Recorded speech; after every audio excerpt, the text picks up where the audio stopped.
Today on the show, we have a guy who became a star on the microphone, interviewing dozens of people for social media. But this time, we get to interview him.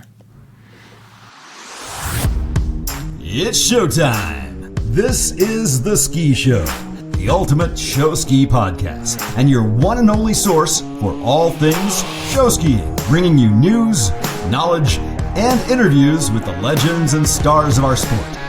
Here are your hosts, Matt Heilman and Adam Schaller.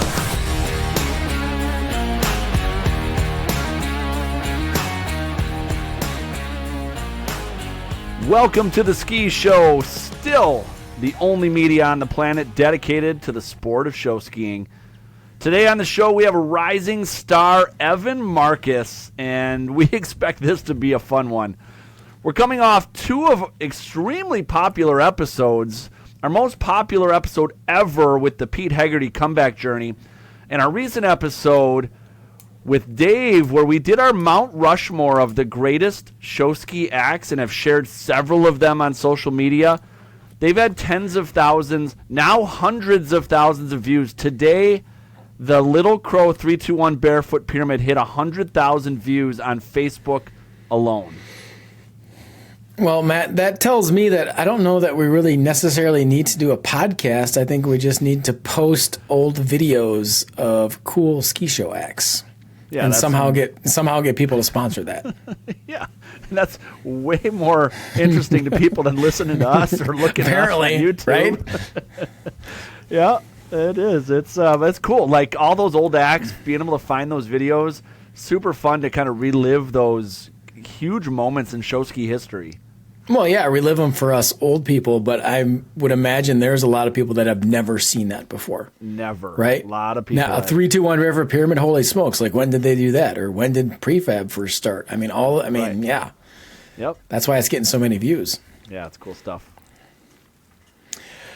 I tell you what, today's sponsors are the Board Shop. All your summer and winter board sports gear is yours at bswake.com. The Paul Stokes Agency at American Family Insurance. Let Paul be your insurance agent. And as always, Flyman Skis, custom-made jump skis and featherboard swivel skis at affordable prices. You can get yours at flymanskis.com.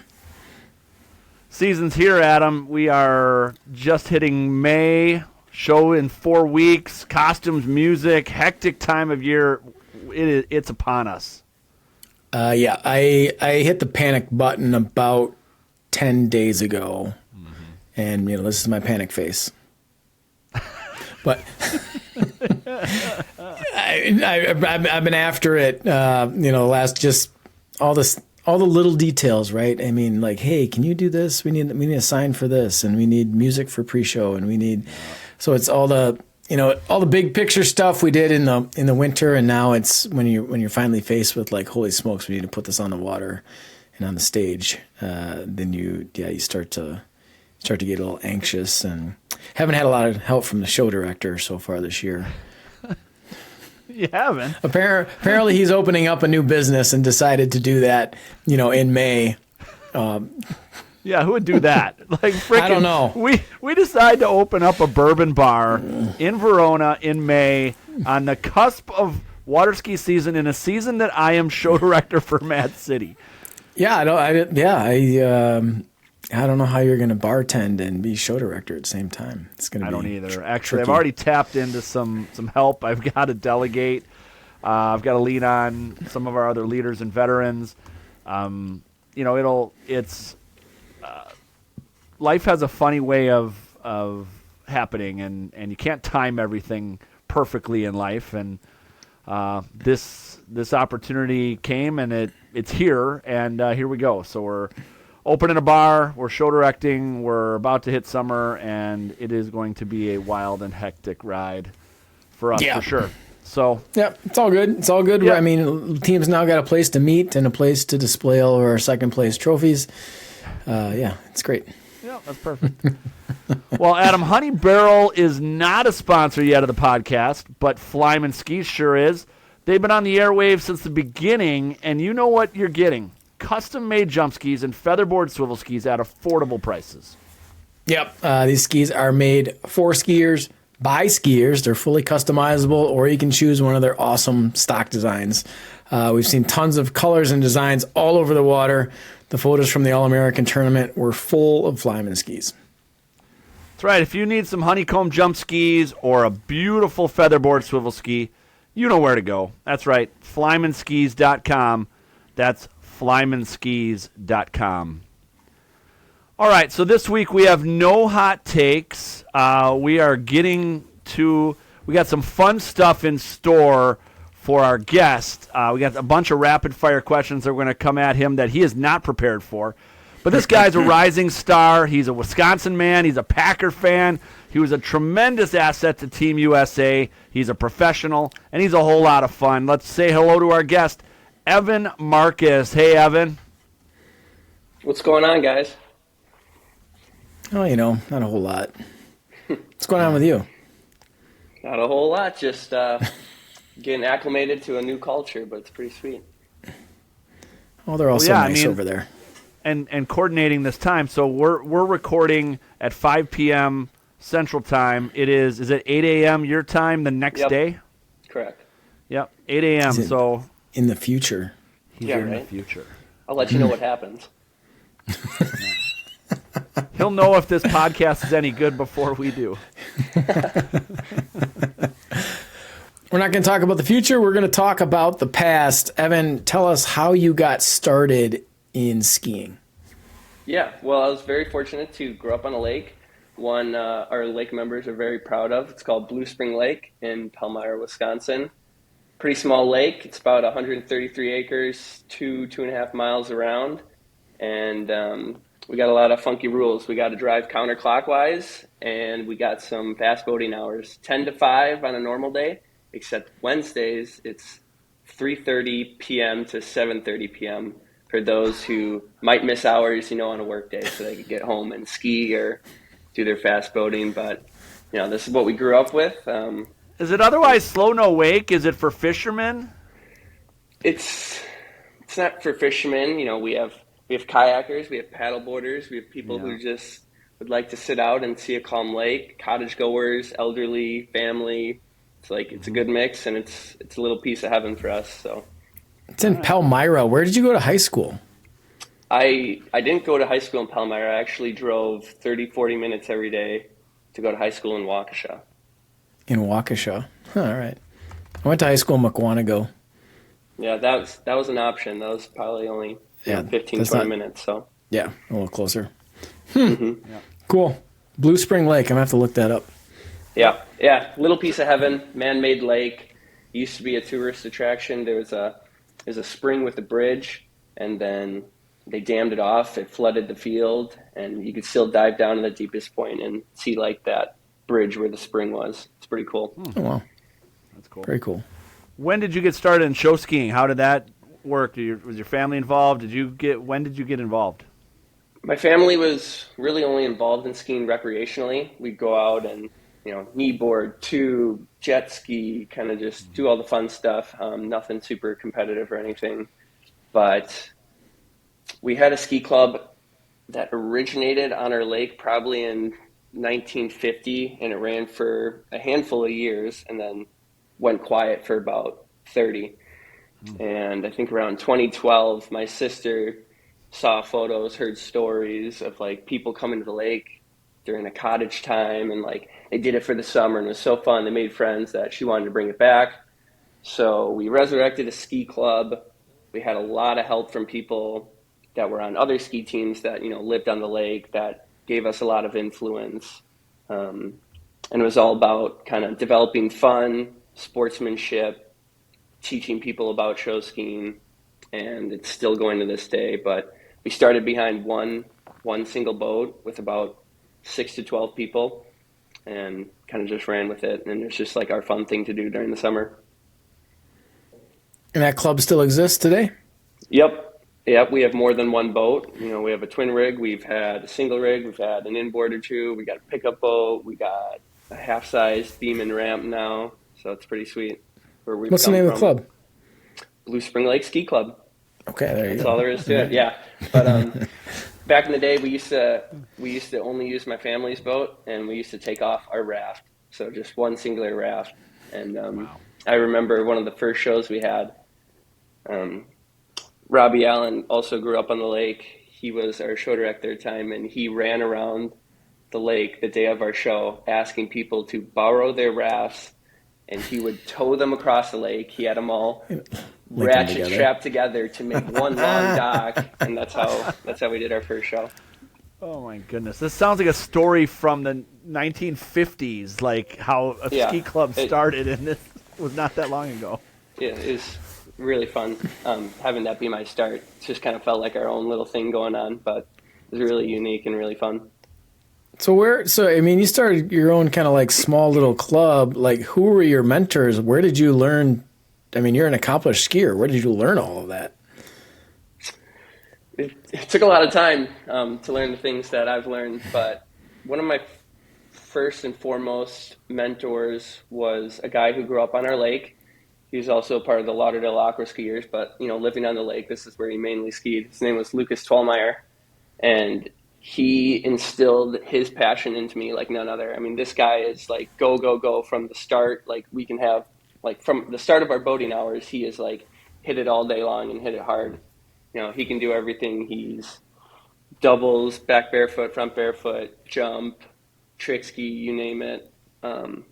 So he kind of just instilled the seed of all these disciplines into me. And funny story about him, when I was younger, I was terrified of barefooting. I really didn't have an interest in skiing. I wanted the tube. My parents made me ski first. But during the summer, he would, 10 o'clock is when we could start fast boating. So 9 o'clock rolls around, and he's knocking on our door like, hey, is Evan home? Like, does he want to come out and ski? And I'm like upstairs whispering to my parents. I'm like, tell him I'm not here. Like, I'm scared. I don't want to go. Tell him I'm not here. And they're like, oh, yeah, Evan's upstairs. Come on in. So he'll run through the door. He'd grab me, drag me out, throw me in a wetsuit, throw me on the boom, get me learning something. But, yeah, I remember being scared for when he's going to show up. But now that's not the case. Now we're waiting tight line, 9:58, waiting for 10 o'clock to roll around. But Did your parents have to bribe you with, you had to ski first before you could hop on that tube? Yeah. There's many times that they said that. So yep, same that's rule in my house. I don't know if I'll ever buy one, but that's definitely how it started. Yeah, that's cool. Well, you suffered quite an accident shoe ski jumping, and you had a long road back. Obviously, our show ski community knows of it well. Talk about that process, both medically for you as well as the process of getting back on the water. Yeah. Your teeth look great, by the way.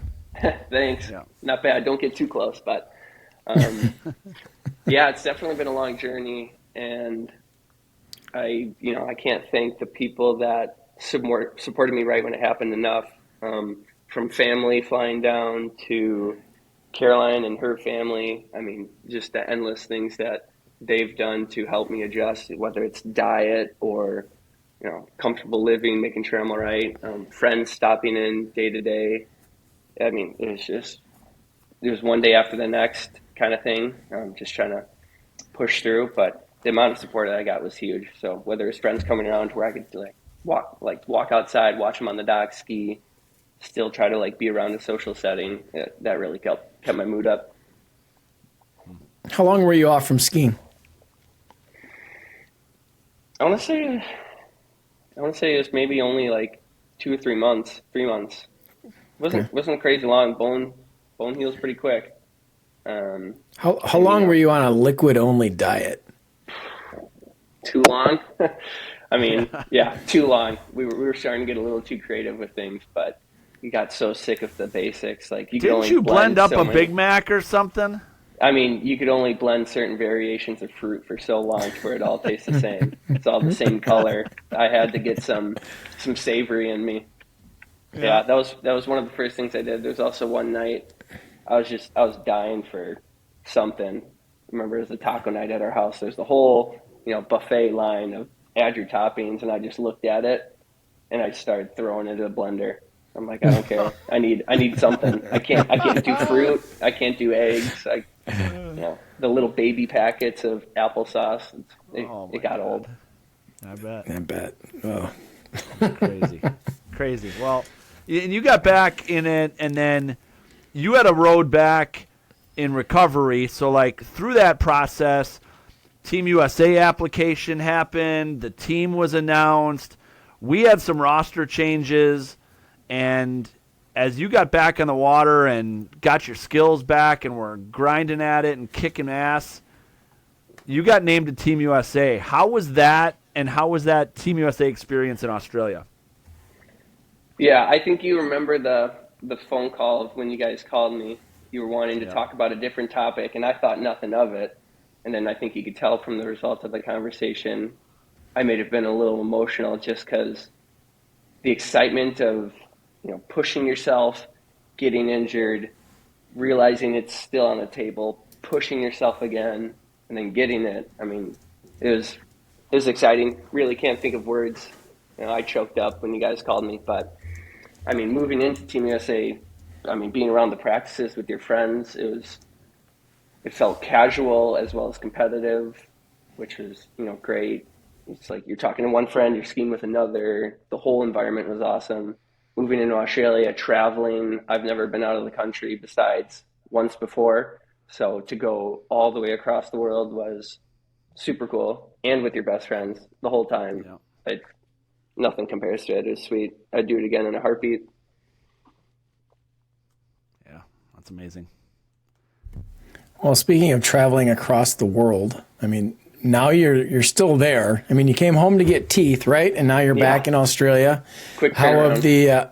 How have the first couple of weeks been at your new digs? Yeah, first 3 weeks were definitely hectic. We hit the ground running. Didn't really have much time to settle, but we're working that out. We're settling as we go. We love where we are. We got a 2-block walk to the beach. You can take your shoes off, leave them here, walk them right down to the beach. There's a bike path that's right there. It goes up and down the whole beach.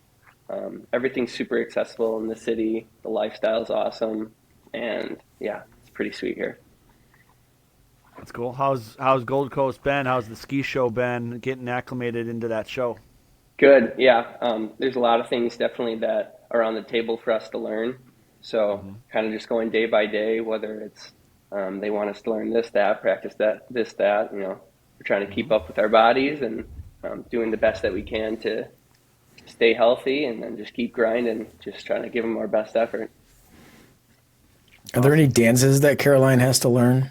Or she picked up on them quick. So yes, there's dances we have to learn. She picked up on them quick, and I was the one hanging behind, kind of making a fool of myself. But yeah, we got it in the bag now. Nice. Good. That's funny. Adam, you know who sells products in Australia and all over the world? That's right. It's the Board Shop. They are fully stocked for summer, and it's time you get you and the family all decked out with the latest gear and equipment.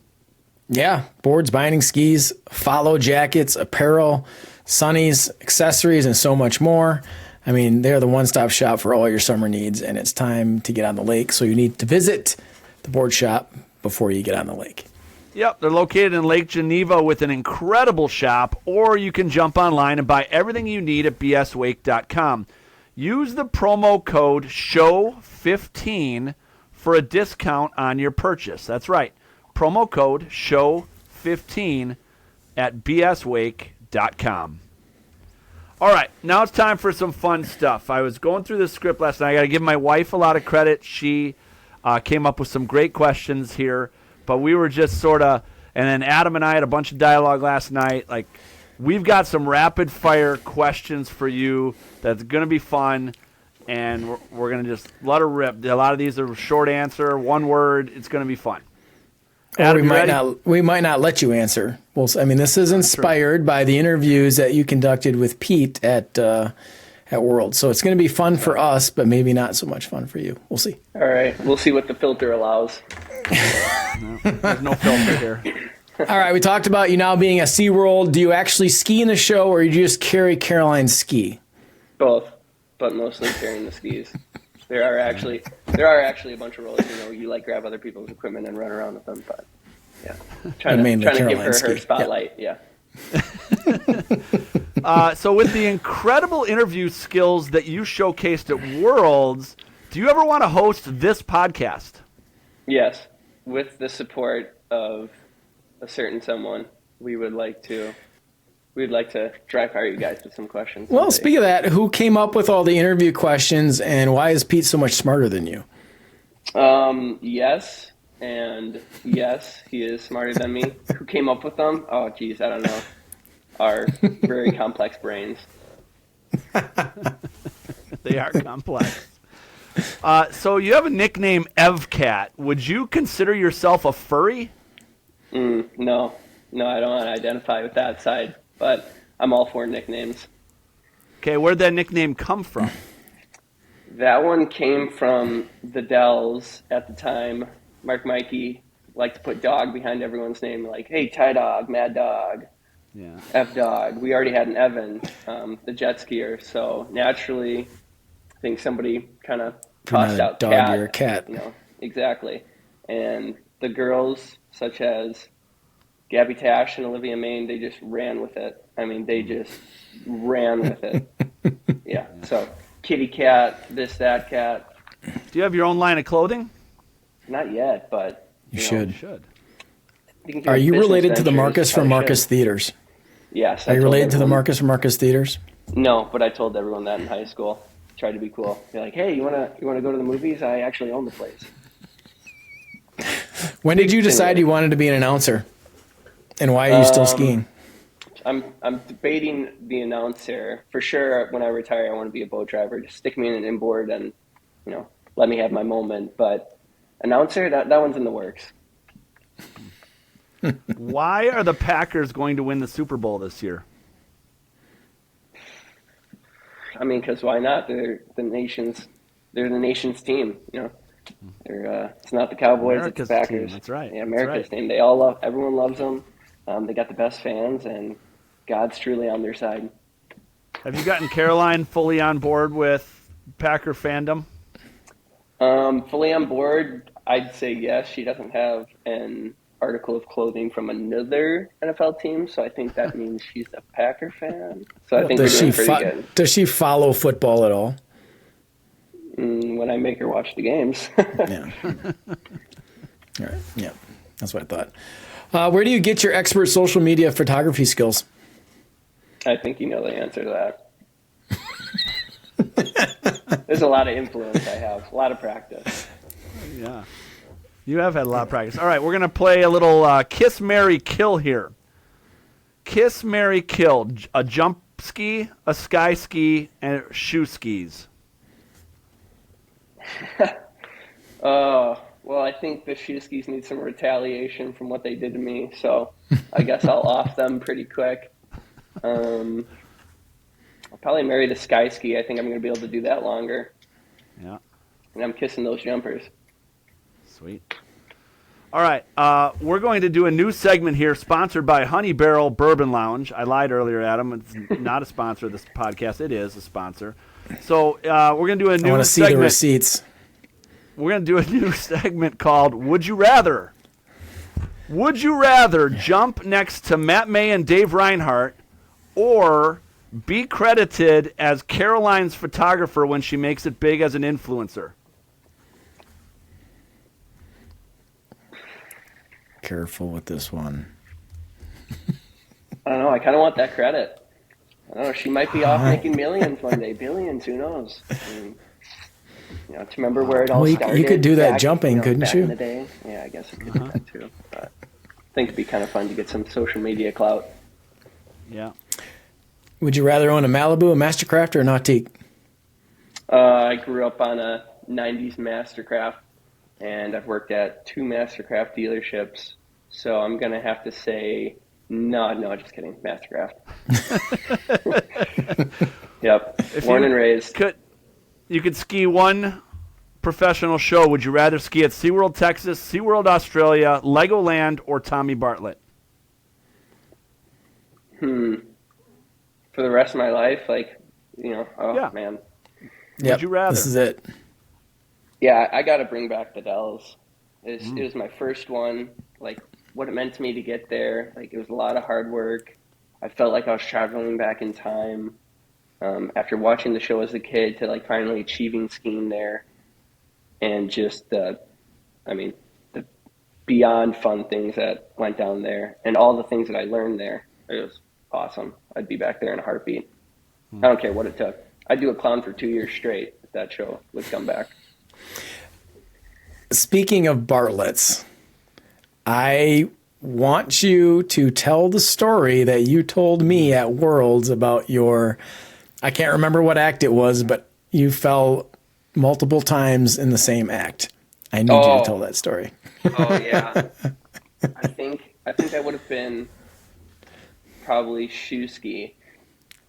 Yeah. And my first year, I was I want to say at some point in the act I was 50%.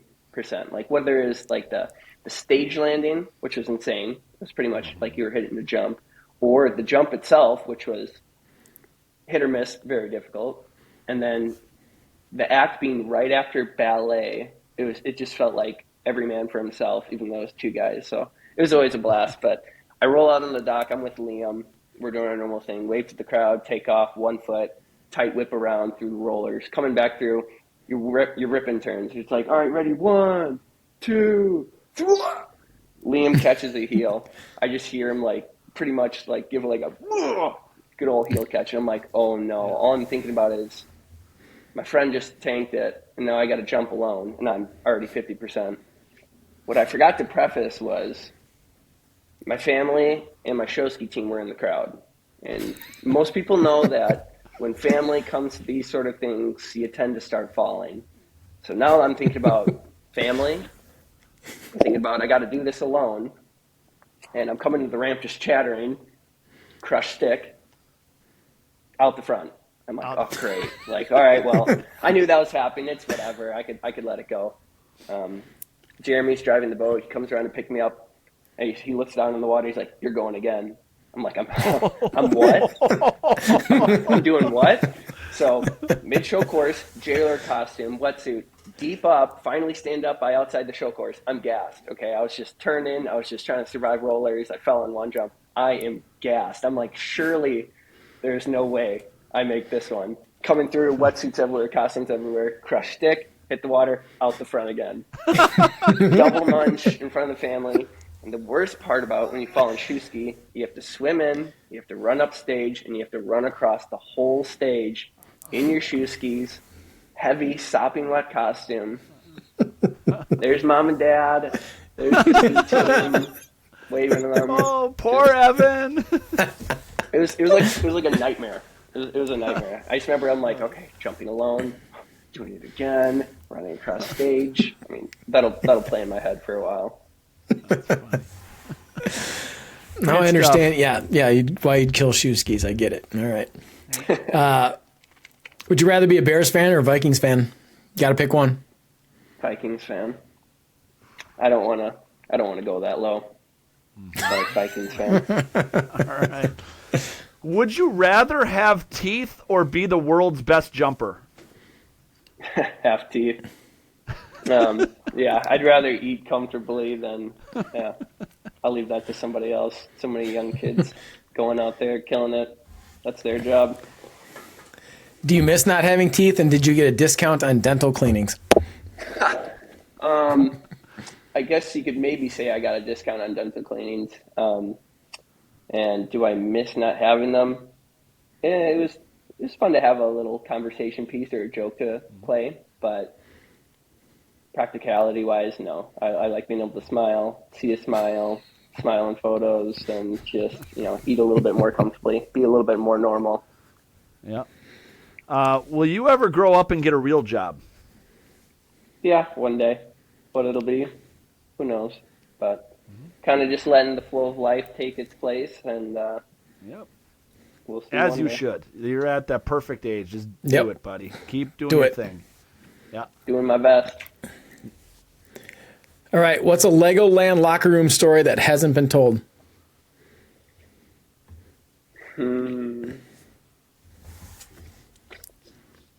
I don't. One comes to mind right away, but I really don't know how to place it delicately. So I'm gonna just leave it pretty broad, and I don't know if it was I really don't know how to place this, but it's the only one that's going to my mind. Let's just say a bet happened.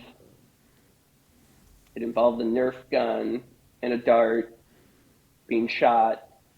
The dart was somehow caught, and everybody went insane, crying, laughing. And if I'm having a bad day, it's the first video I watch. And was it caught in someone's ass cheeks? Maybe. I don't know who's listening, maybe. But it was, you watch it on a bad day and you're instantly in a good mood. Just, the uproar, it was insane. It was hilarious. Who caught the dart, and can you give us at least their initials? No, I'm not gonna because the story came up recently and I talked to them, and yeah, we'll leave it at that. Perfect. That's great. It was a 1 in a million shot, and hilarious. All right. Got to bring this up. Seems like everybody's putting a ring on it. Pete, Austin, among others. Is the clock ticking? Are you getting any pressure? Well, now that everyone is, I mean, everybody kind of just looks down the line and they're like, all right, well, who else has in a relationship? You want to go next? It's like, don't put the pressure back on me just because you had pressure for the past 5-10 years. Like, come on. Right. Now. That's not how it works. Yeah. So. There's plenty of people that held out a long time. Eric Lebda held out forever. Yeah. Our buddy Dan Wong, Adam, held out a long time. Did he? Oh yeah, it was like a 10-year. When did you guys graduate from college? What? Let's see. Probably before Evan was born. 99. Yeah. So, I think they got married in 04, 05. So I guess it wasn't that bad, but they had been together a long time. Forgot that. Yep. Evan, we both went to the University of Wisconsin La Crosse. Did you go there because I went there? Yes. Yeah, I heard you went there. You graduated the year I was born. So, yeah, you planted the seed early in my life, and I just knew that was the spot. Is there still a mural of me in the field house? Can't say I ever went to the field house. No, I don't know. I have no idea. I don't know. I might have looked past that. I might need to go back and check it out. Yeah. I went to the University of Wisconsin-Madison. Were neither of you smart enough to get in there? No. Yeah, I remember, not being smart enough. So. I applied to two. This is a true story. I applied to Madison. I applied to La Crosse. I got into both. I chose La Crosse because Madison was too close to home. Makes sense. Me too. Yeah, there you go. Do you think you would have won the podcast showmanship award if you had had teeth? I don't think I would have won it in general. I don't know. I didn't expect to, be skiing at a level that made me present enough to, be nominated for anything. So that's pretty cool. But no, I didn't think so. Well, that's good stuff. Love all the fun stuff. Love the back and forth. A little back on a kind of a serious note. What do you think your future looks like? What's in store? How long are you going to be in Australia? And what does life look like for you heading down the road? We are for sure here till June of 2026. And from that point on, I mean, it's really up in the air. So Caroline and I will have to talk, seeing where we want to go after this, where we want to potentially settle down and move into the real world, but hopefully it's somewhere close to friends, close to family, and close to a ski team to where we can keep doing what we love. Awesome. It's awesome. Well, thanks for being on the show today. This is fantastic. We love hearing your backstory. We love, shooting the shit with you. You were such a great asset to Team USA. We absolutely loved having you on the team. You added a spark and an energy besides your incredible skiing skills on the water. So congratulations to you on that and on winning a world championship. And we're looking forward to seeing bigger and better things from you down the road. And you're going to have a great year here in Australia. Thank you, guys. I really appreciate that. Thank you, buddy. Guys. So thanks for having me. It's been fun. You got it. Take care. Take care, guys. Adam, you got it. Adam, before we wrap up, we need to chat about Paul Stokes and the American Family Insurance Agency. Paul is one of us, a show skier, a barefoot skier. He loves the sport, and he's an incredible insurance agent. That's right. He gave back to the sport with free barefoot lessons, and your team can get $30 just for reaching out to Paul and going through his Get Stoked quoting process.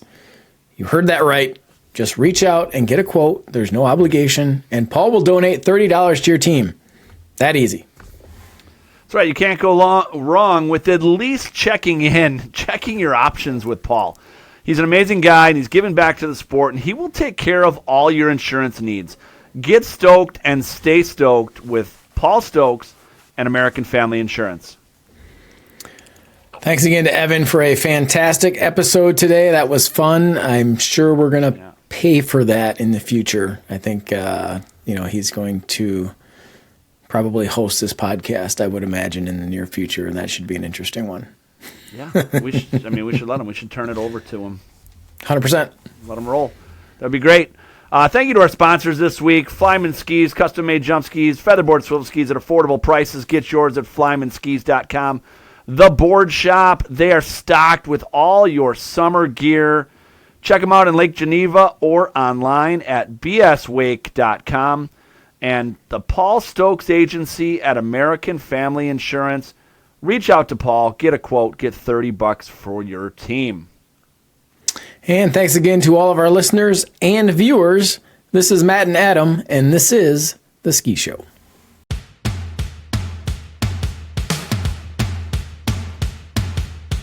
Thank you for listening to The Ski Show, the ultimate show ski podcast with Matt and Adam. If you have questions or ideas for the show, find us on social media or message us at theskishowpodcast@gmail.com.